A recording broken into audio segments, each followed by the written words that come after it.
Mr. Rajiv Jalota, IAS Advisor, Indian Ports Association. A senior Indian administrative service officer, he brings extensive expertise in port governance, infrastructure policy, and maritime trade facilitation, which is instrumental in shaping India's port-led logistics and nation trade framework. Welcome, Mr. Jalota.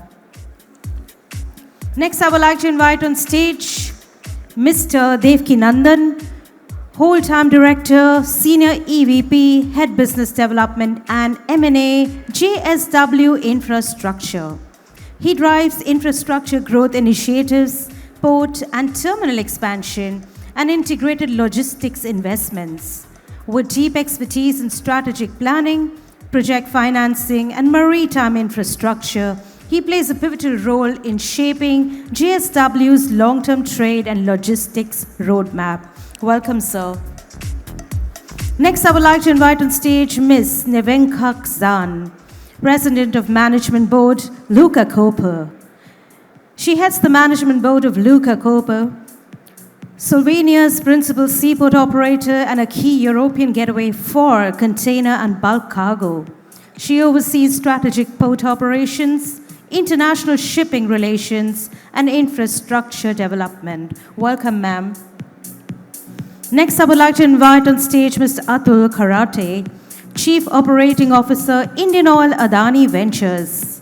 With deep expertise in fuel supply chain management, storage, and distribution infrastructure, he drives operational efficiency and strategic integration across one of India's leading energy infrastructure joint ventures. Welcome, sir. Next, I would like to invite on stage Mr. Venkateswara, Head of Logistics, APAR Industries. With deep experience in industrial logistics and materials handling, Mr. Rao ensures efficient supply chain execution to support APAR's manufacturing and global distribution operations. Welcome, Mr. Rao. Next, I would like to invite on stage Ms. Prasanna Sampath, Head Global Logistics and Distribution, Biocon. With expertise in international freight, cold chain distribution, and regulatory complaint logistics, she ensures timely and safe delivery of the life science products across global markets for one of India's largest biopharmaceutical firms. Welcome, ma'am. Over to you, Mr. Jalota. Have a wonderful panel discussion.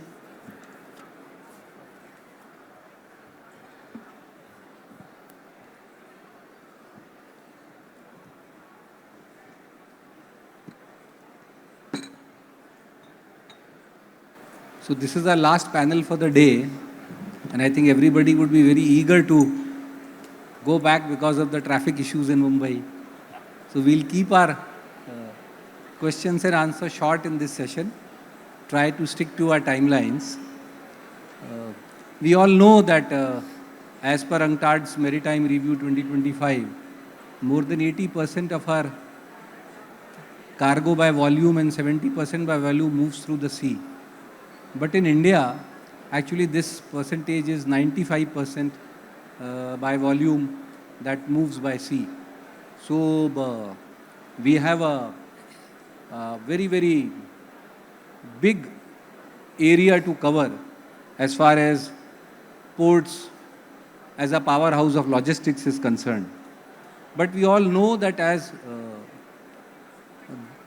the global scenario is, be it geopolitics or be it climate change, sustainability, all this is driving the ports towards gearing up for very strategic initiatives, more sustainable initiatives, and where the supply chains get integrated, not only nationally but globally. So just only efficiency of the port will not be the real game plan for the future, but integration and sustainability may be, and strategic positioning is going to be the game plan as we move ahead. Today's panel, we have our panelists which represent uh, another continent, uh, various sectors, including metals, pharma, energy, as well as we have a panelist who is representing the infrastructure part, which is developing new ports both in India and abroad. So today, let us explore this core of logistics, that is the ports. And we start with Madam Nevenka, who represents the port of Luka Koper. She is the president of the board of port of Luka Koper in Slovenia. And Luka Koper is one of those ports which has positioned itself as one of the gateway to Europe, and especially from Asia. And it has very strong rail connectivity into Central Europe and has lot of positives to offer for India, and they are now embracing the best in terms of efficiency and best in terms of environment responsibility. So, Madam Nevenka, I would like to ask you that what opportunities do you see in the India-Europe Port Cooperation, especially for Indian exporters who are seeking reliable, sustainable gateways into Europe, and especially in terms of your positioning of your port, and what are the various strengths that are on offer? Thank you. Good afternoon, everybody. I hope you can hear me. So first of all, I would like to thank colleagues from Samsara Group. We are starting a very good partnership with them, and I hope it will be, and I know it will be of a mutual interest to develop our relationship. So a few words about Port of Koper. Port of Koper lies in northern Adriatic. We are the biggest North Adriatic port in regards of the container throughput. Our throughput is between 1.2 to 1.3 million TEUs yearly. And it will shortly, in 2 years' time, increase up to the 1.8 million, because we are building the new berth for mother vessels for containers. Secondly, I would like to stress that we are the biggest Mediterranean port for Ro-Ro vessels. Our throughput is more than 900,000 cars and Ro-Ro, different Ro-Ro types of throughput in the year. So, but we are as well multi-purpose port, and I think this is the great opportunity to partner with businesses from India, because we are as well the port to handle break bulk, dry bulk, and liquid cargo. We are finalizing the fully automated and self-sufficient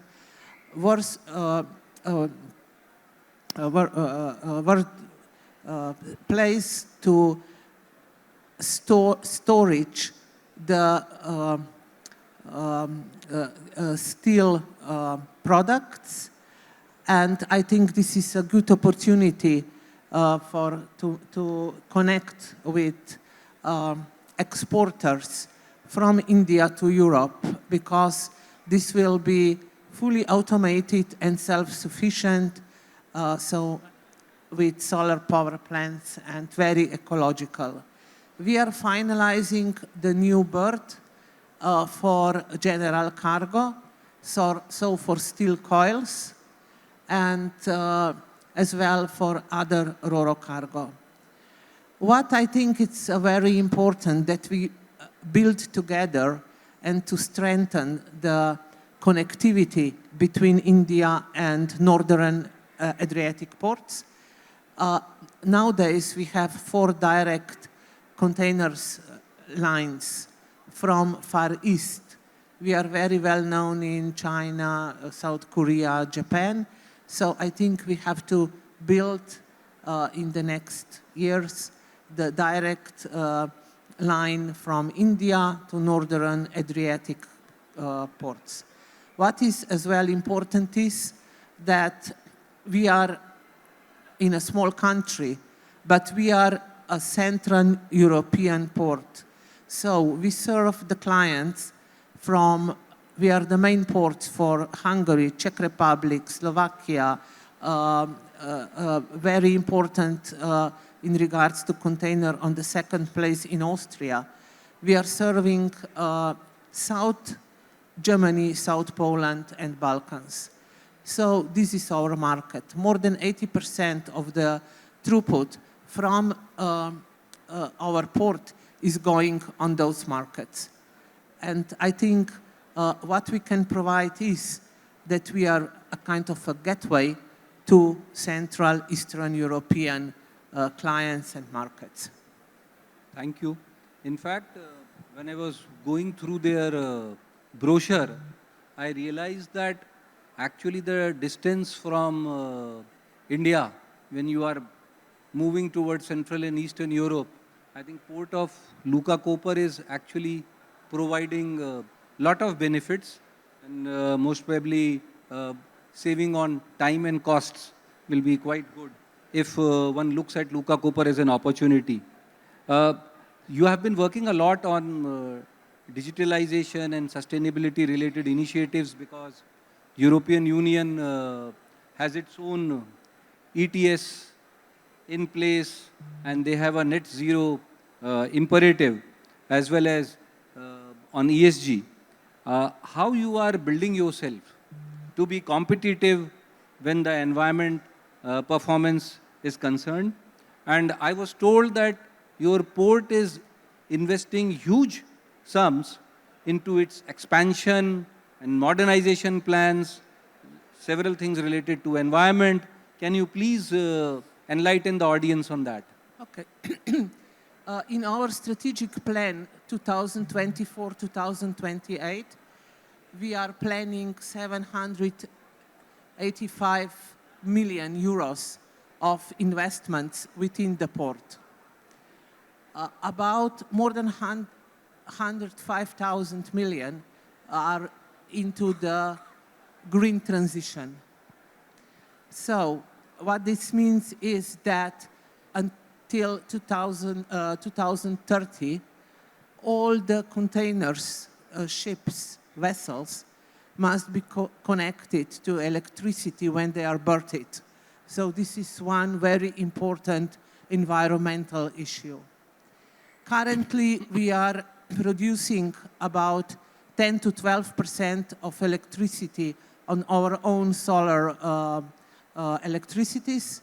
The goal is till 2028 that it will be about 25 to 30% of this production.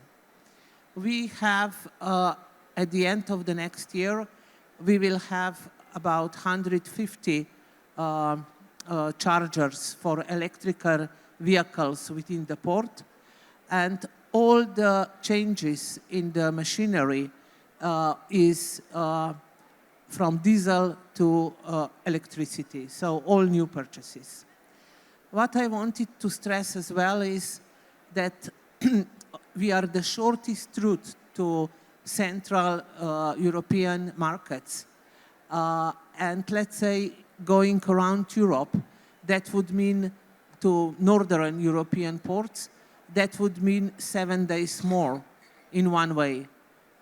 And that would mean CO2 emission, which is considerably higher than to go to Northern Adriatic ports and using a very good railway connectivity to deliver the goods to Central Europe. I think that is very important to stress, and it will be even better when we will have the new railway connection. It will be operational mid of next year. So actually the good will reach the clients, the purchasers, even quicker, faster, and more environmentally efficiently than to go around. I think this is the main selling point of our port. Thank you. In fact, I believe that it's going to be a dedicated freight corridor. Yeah, definitely. And one interesting fact about Luka Cooper is that the port is a listed company and about 28% of its shares are on the stock exchange. That's correct. So this is a very, very interesting model, which presently we don't have in any of our ports in India. And maybe as well to stress, to add to this, that we got the concession to operate all terminals. So to all our terminals till 2043, meaning that we are the sole investor and managers of the port.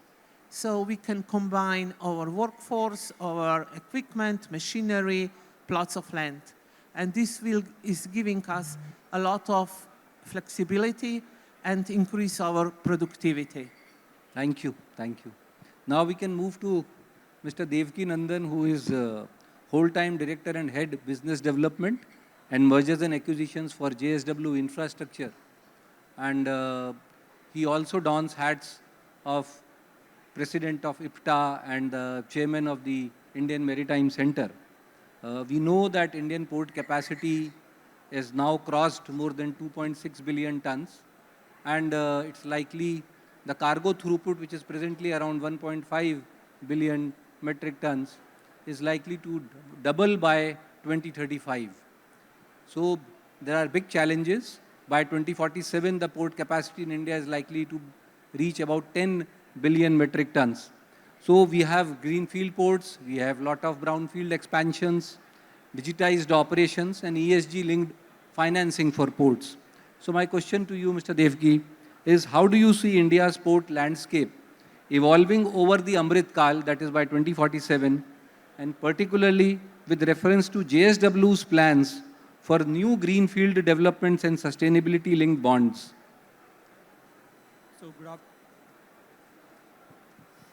afternoon.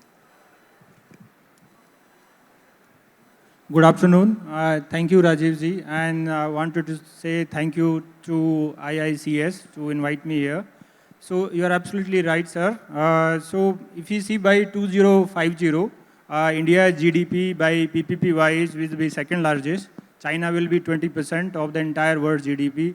India will be 15% and US will be 12%. EU 27 will be 10%.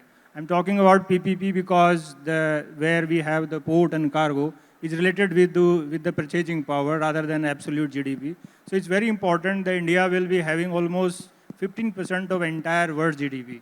To service that kind of, the cargo qualities and the performance standard going forward, a lot of push is required.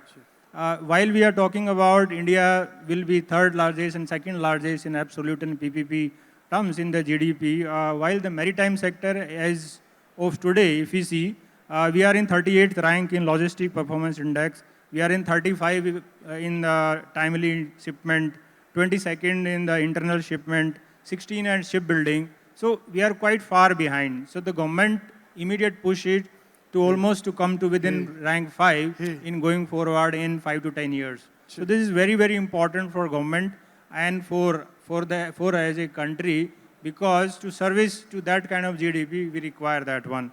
And then there has been a lot of progress in last 10 years. Very, very robust economy has been grown.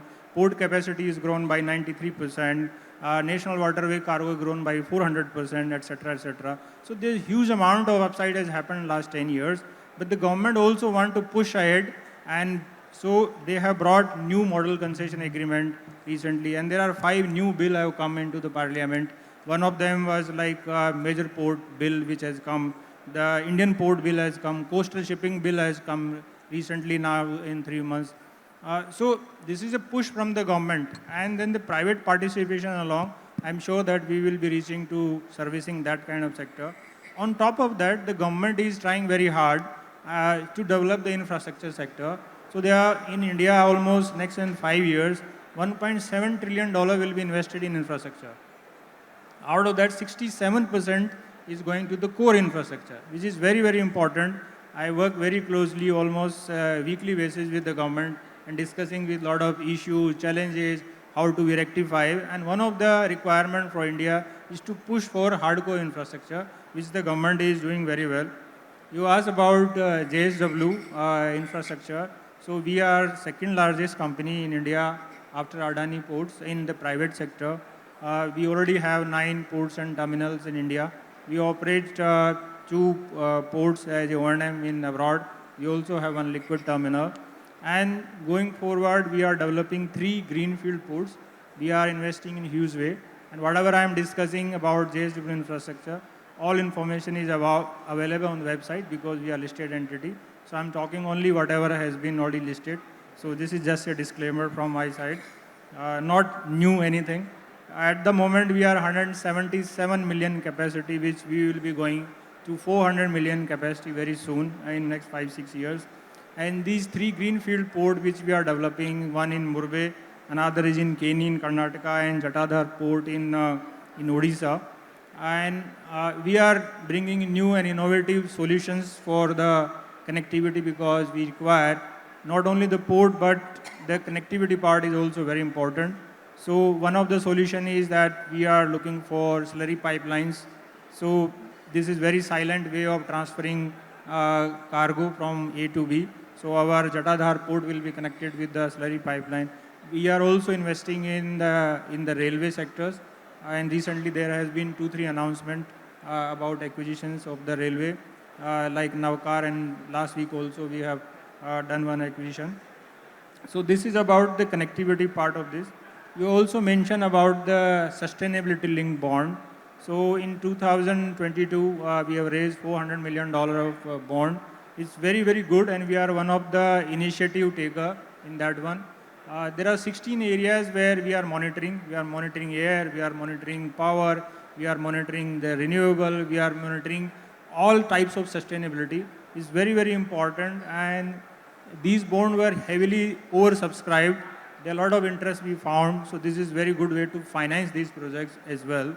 And this also gives you that some sense of that you are doing good for the community.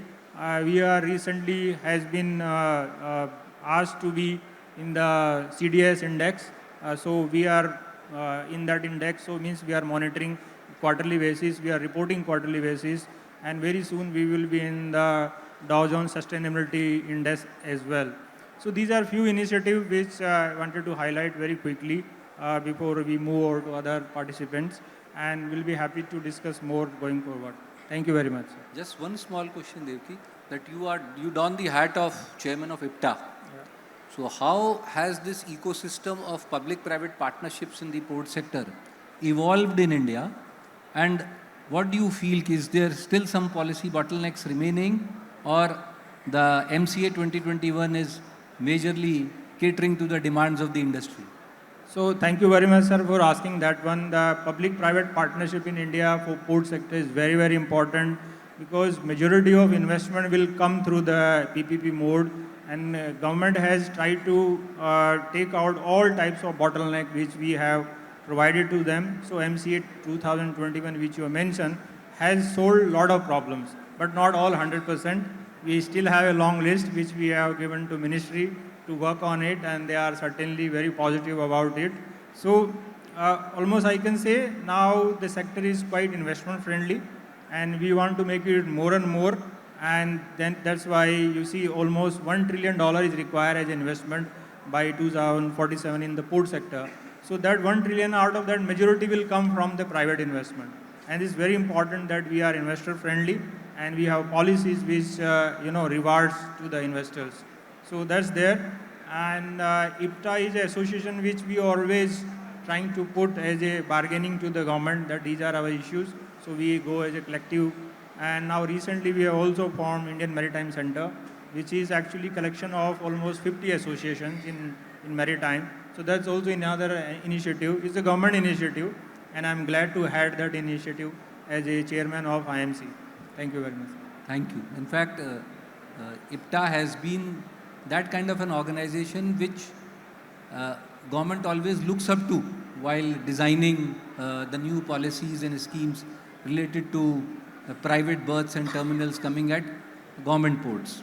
And similarly, Indian Maritime Center is a integrated platform where it's just recently set up, so it will take shape in time to come, but where all maritime stakeholders have been brought on under one roof and with government supporting it.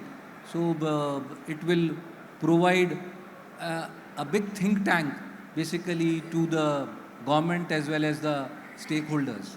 Sir, my request will be all the audience here who want to be member of IMC. If you are connected with anything related with maritime sector, please join Indian Maritime Sector as a member or whatever capacity you feel. The information is available on the website. Thank you. So now we discussed about the infrastructure part, both from Madam Nevenka and Mr. Devki Nandan. Now we shift our gears to the cargo part of the supply chain, where we have our stalwart panelists from metals, energy and pharma sector. I'll move on to Mr. Atul Kharate. We know that energy represents about 40% of the total maritime tonnage. And when world is transitioning, these ports have to gear themselves for handling LNG, green methanol, green ammonia, or even green hydrogen. I think your company is also working a lot on the waste to energy initiatives as well. So I would like to ask from you that in the current geopolitical scenario, what are the various challenges that are faced by the major oil and gas importing nations, including India, and what should they do for their energy security? You also touch upon the various CBG and related initiatives of waste to energy by your company. Good afternoon all. Thanks for really pulling us together and having this brainstorming session. When we talked about the energy in India, it's having a direct link with the progressive Indian economy. We are one of the fourth largest economy today, and this sector of oil and gas logistics is very well synchronized with the Indian growth of economy. In the current situation, we are the third largest energy importer. Top of that, 85% of the energy is imported. So that means the import dependency is very high. And the country like us cannot survive without having these resources of energy. And the role of the supply chain management companies, the infrastructure companies, the port companies are very vital in all aspects. We as an oil and gas company, if you see the statistics, the demand of petroleum product in country is growing at the rate of 3 to 4%. The gas demand has grown by 5%.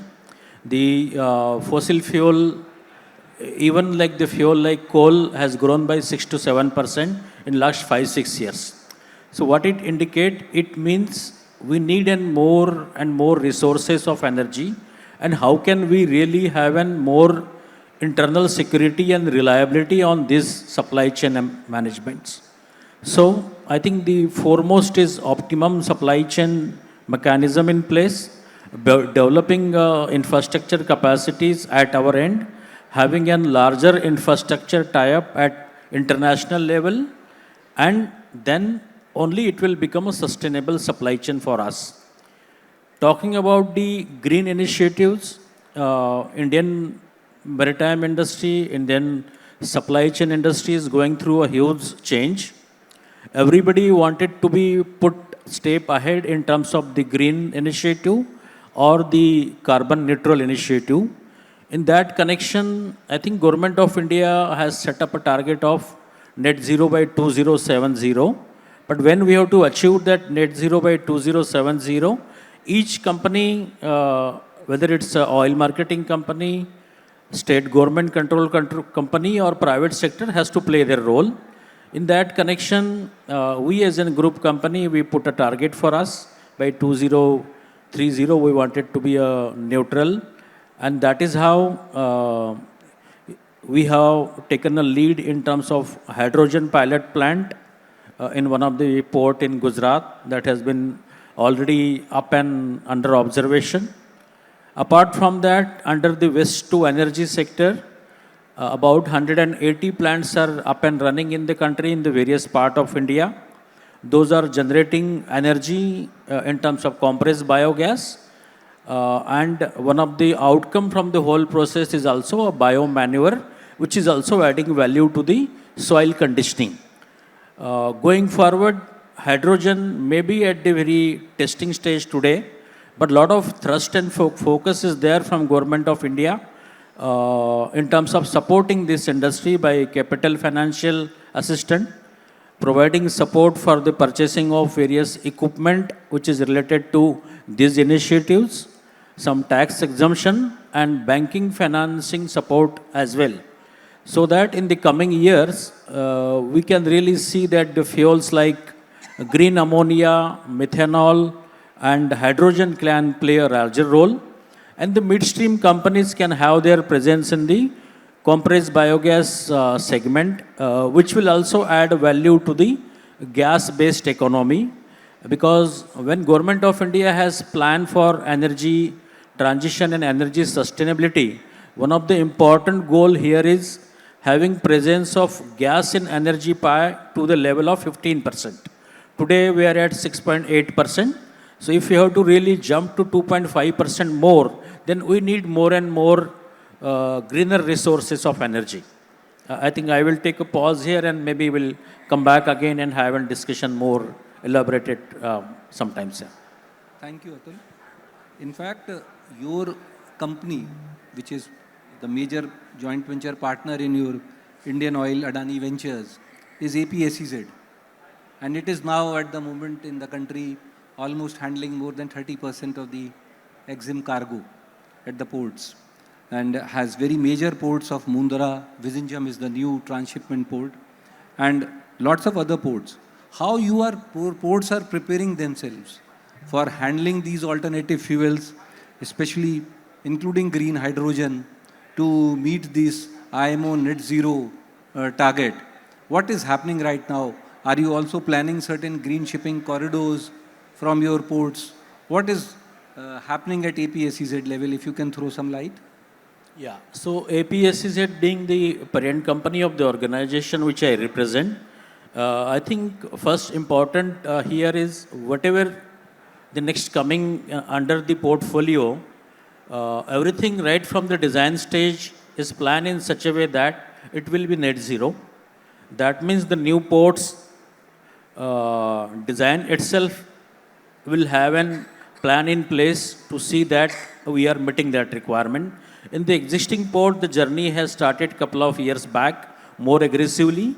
So that is how can we have like a green fuel generating facilities nearby and having a captive consumption.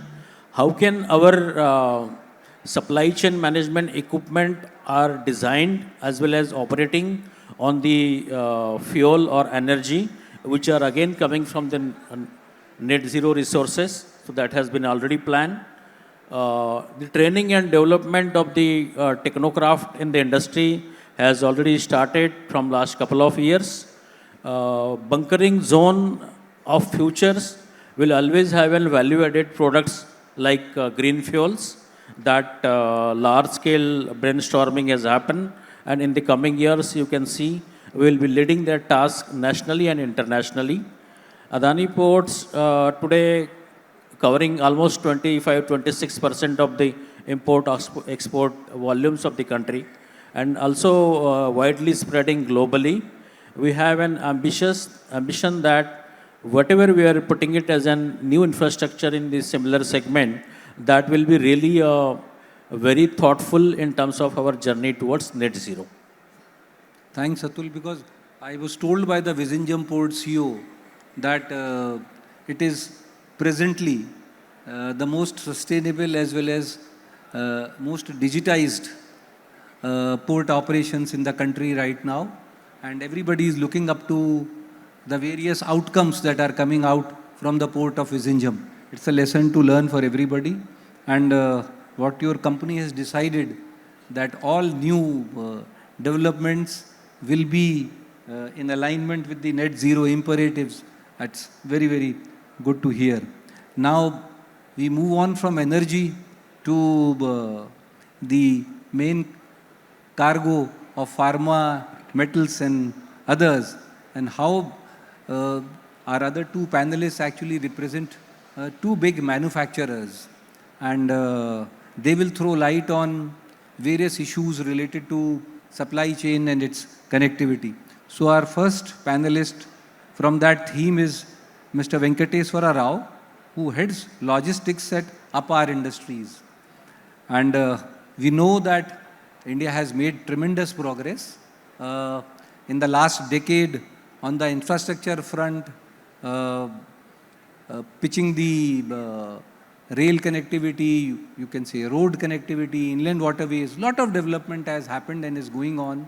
There has been a PM Gati Shakti National Master Plan, which has brought in about 16 ministries together, and all the major gaps that are existing presently at various multimodal nodes, be it airports, be it railways, be it national highways, or be it seaports, all have been identified, and in a mission mode project, these gaps, connectivities are being tackled.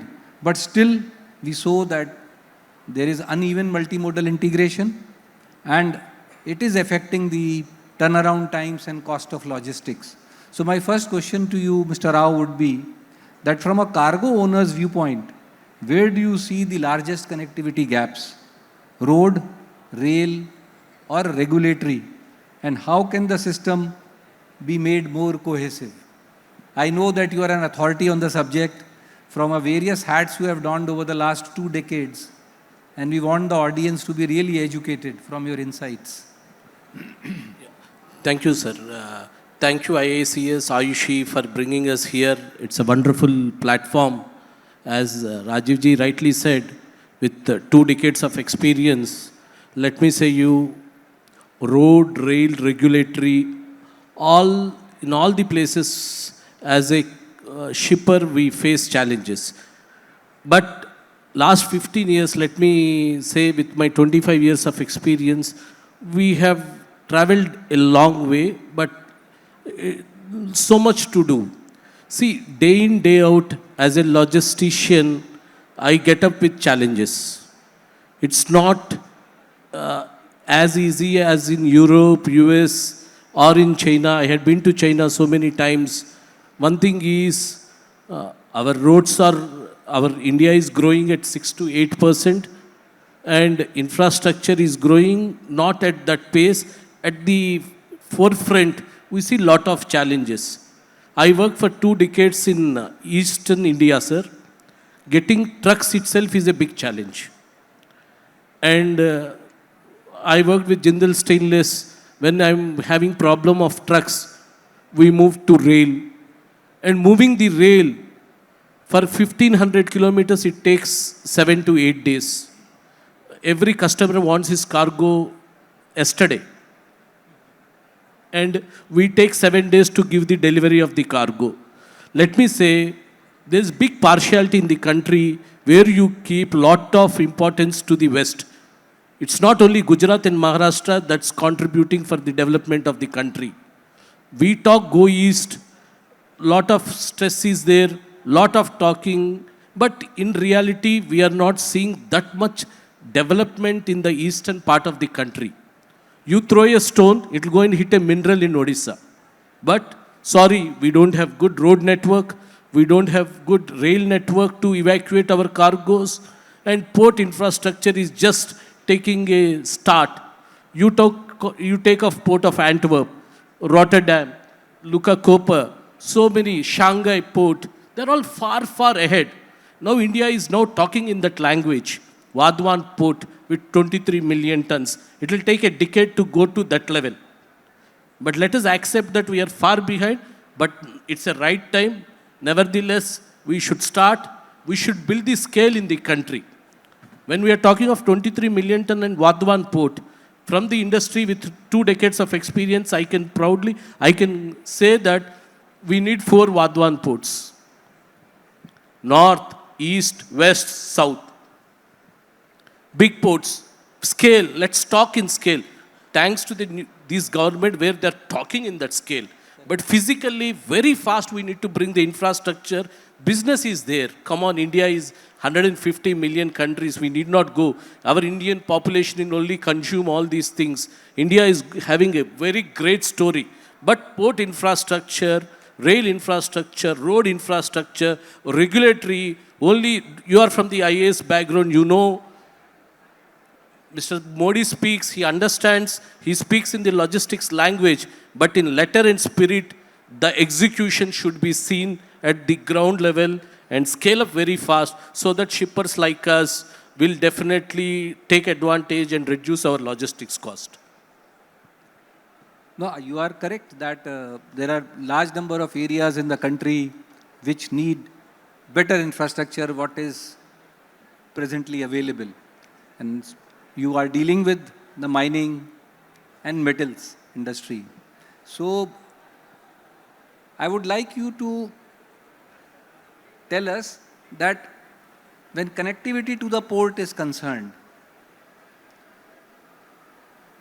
6 dedicated freight corridors are presently on in our country. In all regions, yes, there has been more work on the 2 of them, but yes, 4 of them have also started, the works have already started. But do you feel that there has been an adequate prioritization as far as these works are concerned, or just because West has maximum export-import, the West is being concentrated on? Because the way presently ports in eastern part of the country, take it Vishakhapatnam or APSEZ's port, Gangavaram, take Dhamra or Paradeep in Orissa, or take the Kolkata Haldia ports, the way cargo has grown in the last 5-7 years, it's humongous. And a lot of infrastructure development is happening in those regions. But do you still feel there is a lot of work to be done in those areas? Where are we lacking? What regulatory issues are coming in our way, which is actually stopping? Because GST had come in, most of the nakas and the checkposts got abolished. That has really helped movement of cargo. But do you still feel there are still serious bottlenecks which we encounter in certain parts of the country which needs to be tackled? Yeah. Again, sir, once, for example, I'll take the name Paradeep Port. They do something around 150 million tons of cargo. But let me inform you, there is a potential for doing 300 million tons. It's very statutorily located. But come on, getting a rake, evacuating from the port, the ores, the minerals, the finished goods, it's a nightmare. There's no associated infrastructure that should develop. You go to the port of Shanghai, you go to the port of Rotterdam, take Madam's port of Luka, Koper.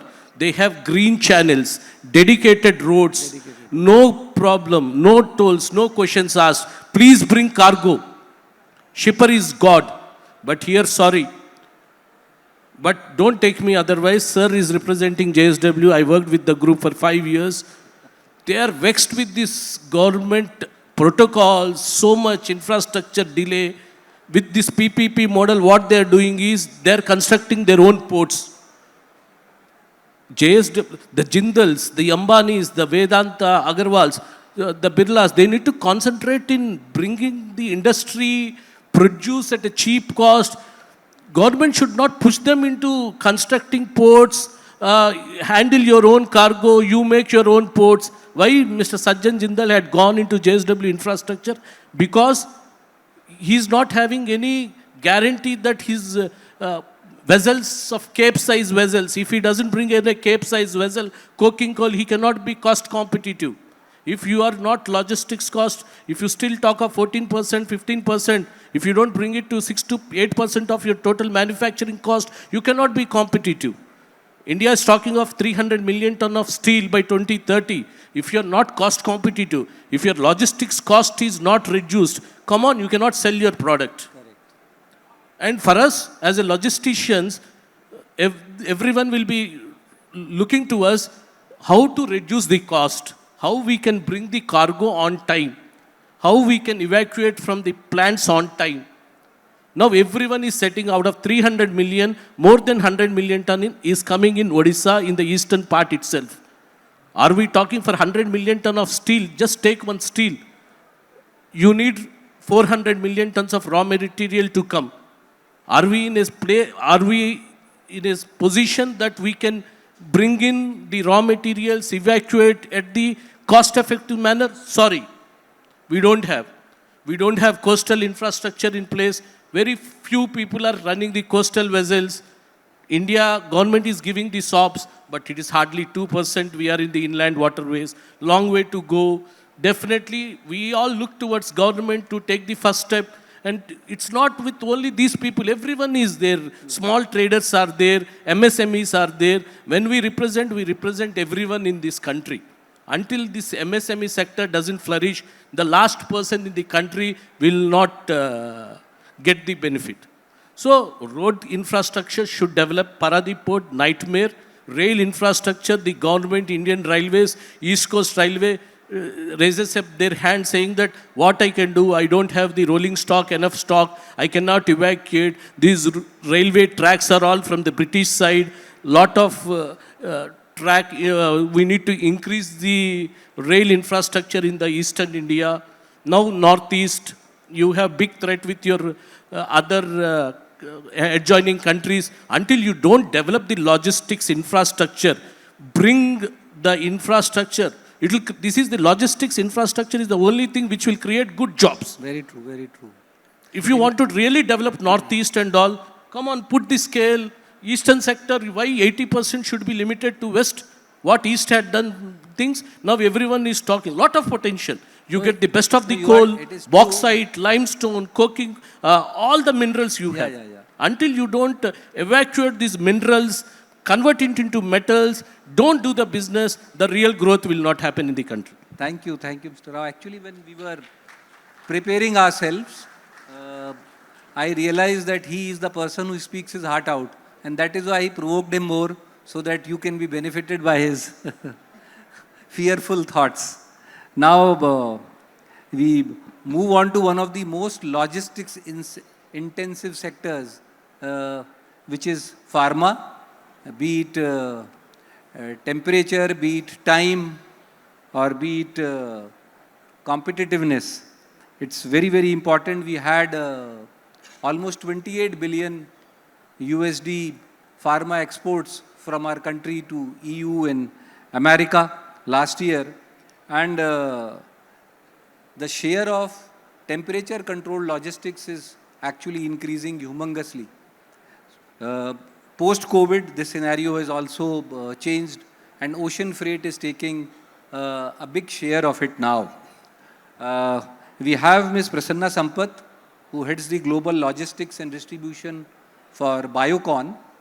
And my question to you, madam, is how have temperature control logistics evolved in the last 5 years, and what improvements do you seek in Indian ports for predictable, compliant cold chain movement?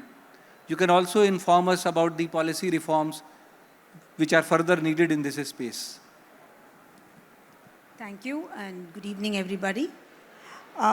Temperature control logistics has seen significant advancement for the past 5 years, driven by innovation and growing demand for pharma and food products. The key development that we have noticed in this sector is improved insulation material and container design and quality when it comes to ocean containers, growing adaptation to digital platforms for booking and trackings, and improved monitoring devices for monitoring end-to-end movement of the cargo. Improvement, I agree with the panelists. Infrastructure upgradation is very important, and to handle especially temperature sensitive cargo, especially when it is pharma.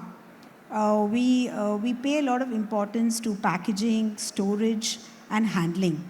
So infrastructure plays a very important role. So infrastructure upgradation in ports would be very helpful.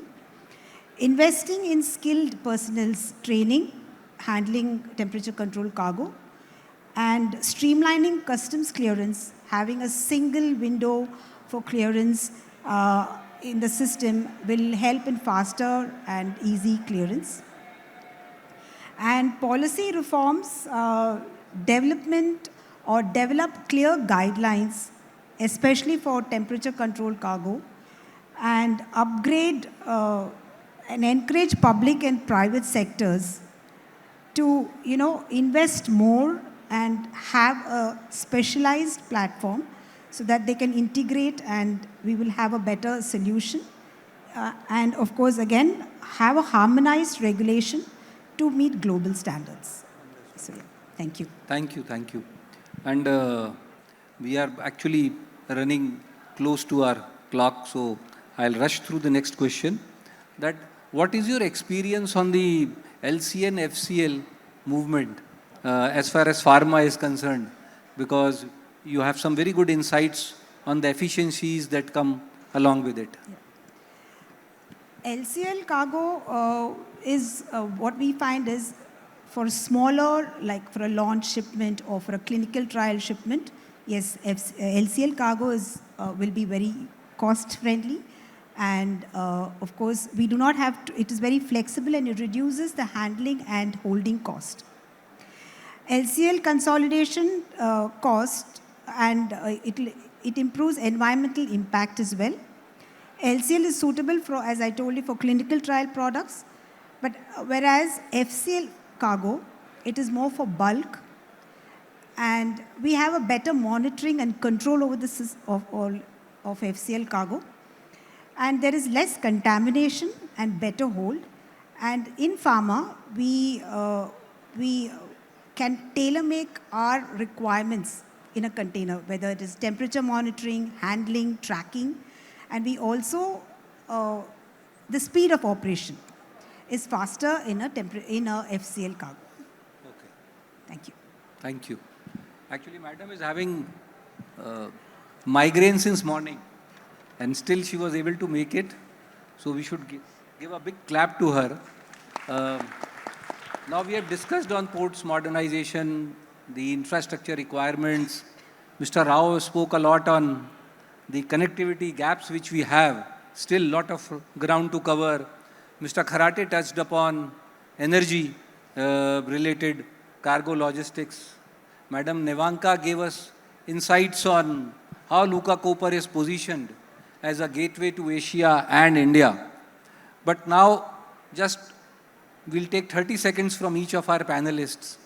What is one perspective, one action plan that you would like to inform us, which will help the policymakers, say, take an important call on how ports are evolving or connectivity is evolving in this space or related to sustainability, whatever that can help make port a bigger driver of prosperity, since they are at the core of the logistics. We can start with Mr. Devki. Thank you, sir. I think what Mr. Rao has mentioned very right, and I want to say on that one. So there are major ports. The concession agreements were designed long time ago, 20 years ago. That time those were suitable, but now they are not suitable. So that's why we are requesting the government to allow it to market tariff based, so that investment, more and more investment can come. The gaps which is highlighted are absolutely right, and government is aware, the port owners are aware, the port services are aware, but then the investment is required on those one. So that's why we are proposing that. I'm sure that once that comes, there will be a new investment and that will be resolved. As you have mentioned, the new ports which are coming, having a wide corridor, they are having DFC connected, they are having road connected of 8-lane highways and etc. etc. So that is required, and that's my 30-second answer, sir. Policy change is required to bring the new market-free tariff-based guidelines. Thank you. Madam Nevenka. Okay. Green European gateway to add value to our clients with increased even more investments, let's say bold investments into our third pier, our people. So we are coming to the operational system, which is the automated operational system. We will need different skilled people. Third, digitalization to increase the productivity, connectivity between all stakeholders in the port. And fourth, the green transition. All this together could bring the success. Thank you. Atul, your 30 seconds. Yeah. So when we talked about Indian economy, I'm quite confident that the industry which is going to contribute a lot is port industry. And we need to also understand, in spite of several challenges and scope for us to improve, I think the entire world is looking for China plus option. And that China plus option is India. And India is going to play that role in the next decade. And you will see the sea change in the global port industry. And India will be the driver in some of the areas. We will be the global player in terms of the import and export for the, not only for India, but for the global. Thank you. Mr. Rao. Sir, as we discussed, what is the one final take from me is, it's not only the ports, the entire port ecosystem should develop. Along with ports, the roads, the rail network, and the coastal shipping, inland waterways, the customs, everywhere, if the entire ecosystem develops, that will really bring the real growth, and this will become a real enabler for the Indian economy to grow. Thank you. Madam Prasanna. I'll talk regarding my industry. The shipment that we send is reaching a patient. So if the staff who's handling it, whether it is at the from the airlines level or the customs level, please enhance the training that you give for handling that cargo, so that our patients get access to better medicine and medicine on time. So thank you. Thank you. I think that is the biggest takeaway from our panel, it seems. So we have actually 1 minute left. So one question I can give it to the audience, and then we'll close the panel. So a lot of hands are up. So we should be very, very crisp and short. Hello. Hi, good evening, panelists. My name is Ashima. I'm a global buyer of air and ocean logistics for Sanofi. My question is to you, Rajiv sir. So while we are speaking of a overall ecosystem for developing the seaports, specifically I was interested to know about rail reefers from a cold chain perspective. How are we looking at improving the hub to port connectivity? So from, I am, as someone who's viewing a lot of private interest in this. So is it, do you see it perhaps growing faster than road connectivity from hub to port? And how do you see that going? Thank you. Thank you, sir. He will be better ones to answer that. Yeah. I think that the DFC and all these systems are coming now, because earlier time, many of the places, railway is operating 125% of the capacity, while it should not be more than 70%. That's why a lot of delays are taking place. One container from New Delhi to reach to Mumbai takes maybe sometime 3 to 4 days time. So while the new system is coming, I think it will take only 24 hours. And then double stacking and etc., that will improve the efficiency. And that's the same for even the reefer container as well. The same way, there is a repositioning also a factor in because you require a lot of empty containers. So once the frequency improves, automatically the repositioning of repo of empty container will also happen for reefer, which is very, very important. So I think going forward, we will see this turnaround time will be reducing to less than half. That's my expectation. And of course, where new investment, as I mentioned again, new policy, new investment come, the system will be much more efficient. That's my suggestion, and you can answer. I just want to answer her. In East India, a lot of aqua exports happens in the reefers. From the Orissa, if any, before 2 years back, if anyone wants to export reefers all the way from Paradip, he need to take it to Vishakhapatnam, spending 1,25,000 with a DG set and all, reefer should move. Now what we did, we went from pillar to post. It took us 2 years to bring MSC, first of its kind. State government had given viability gap funding. MSC started their service in Paradip port. They are positioning the reefers there. The pharma industry have saved that 1,25,000 and they are getting the reefers there in Paradip.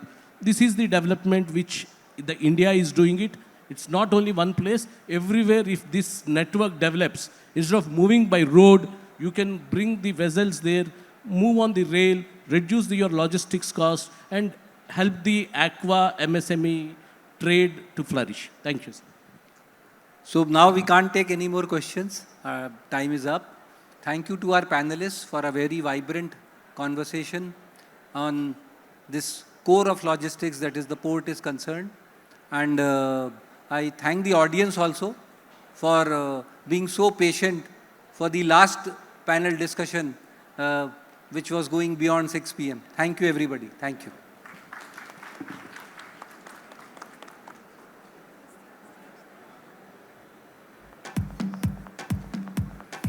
A truly insightful dialogue. Thank you to our panelists and moderator, Mr. Rajiv Jalota, for this valuable exchange. I now request Mr. Mohit Mewani to join us on stage to felicitate our absolutely wonderful panelists. And also to join him, we would request Mr. Rajiv Jalota to give away the felicitation. We would first like to felicitate Mr. Devki Nandan from JSW Infrastructure.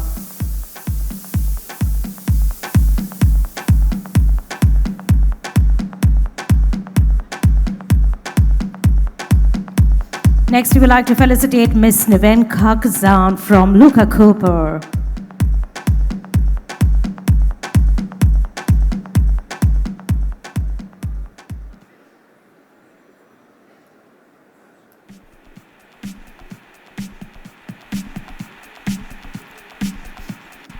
Next, we would like to felicitate Mr. Atul Kharate from IndianOil Adani Ventures.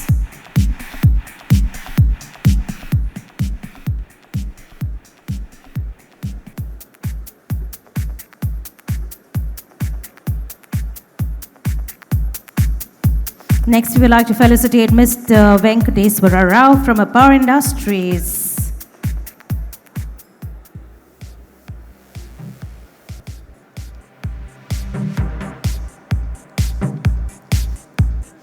Next, we would like to felicitate Ms. Prasanna Sampath from Biocon.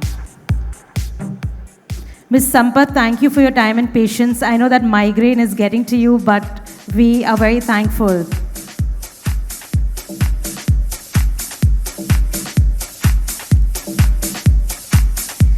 Can we have a group photograph? I request everyone to come forward in the center of the stage, please. Thank you.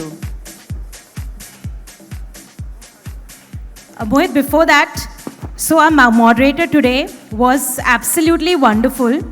And it's time to felicitate our absolutely wonderful moderator who got a lot out of our panelists today. Ladies and gentlemen, let's hear it for Mr. Rajiv Jalota. Sir, you are absolutely wonderful today. And you made sure that the last panel was fruitful and the audience absolutely had an amazing time.